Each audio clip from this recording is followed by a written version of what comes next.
we're going to talk about Michael Chandler, Benson, Henderson 2 happening as if it will happen, because we understand that it's going to be imminent, that announcement. What's your thoughts on that rematch? How exciting is that?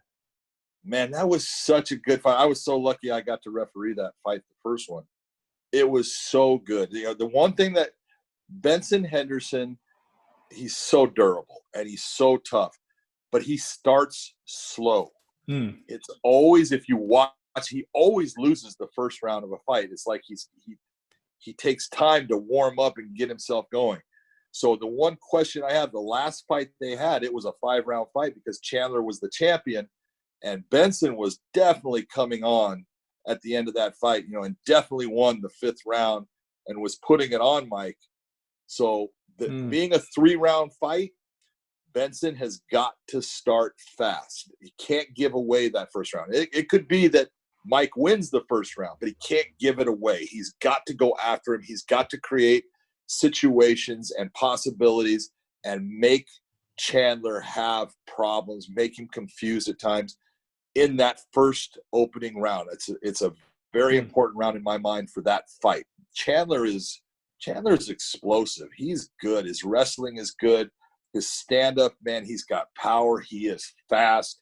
And he's a durable guy. One of my favorite fights of all time was his fight against Eddie Alvarez, both the first and the second one that I did. I loved that fight. And it showed just how tough Mike Chandler was. And then that fight he had against, Benson Henderson, he did a beautiful suplex on Benson in that fight. And then in the end, Benson was doing things and still no give up, never stop, never quit. Michael Chandler will always be one of my favorite fighters to watch just because, man, he goes for it. I love that. Will Benson believe, from what you're saying from that first fight, that he has got a way of doing it differently and can do it differently this time around?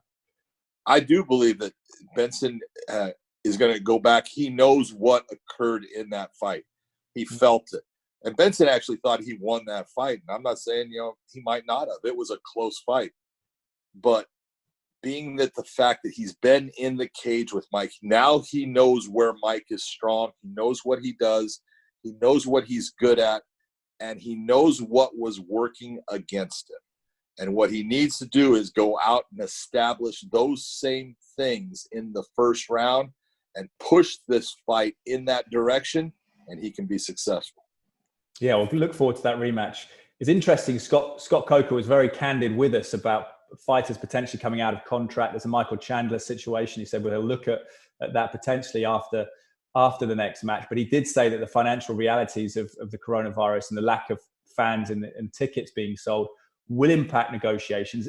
Do you feel that you want to be a fighter with a couple of fights left on your contract at the moment? Do you feel it's going to be a difficult time for those guys? They're going to have to accept a different world, at least for the next few months, if they are signing new contracts.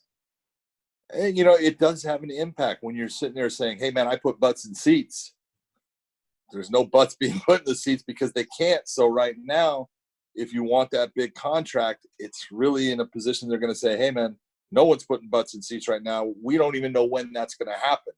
So it is a problem. I always look and think that Michael Chandler or Paige Van Zandt or anybody in any organization, as the fighter, you should always look and see what your value is and go out and see what people are willing to pay you to be a person that's put on the stage, in their promotion. So I see nothing wrong with Michael Chandler going out and seeing what his value is. I see nothing wrong with Paige doing it. Rory McDonald went and did it. He went to the PFL. Hey, I thought that was a smart move by Rory because he's getting paid big money to go to a promotion where he can also win, another $1 million in a tournament. You've got to understand fighters don't have that much time of career actually there, and you've got to make the most of that time that you do have.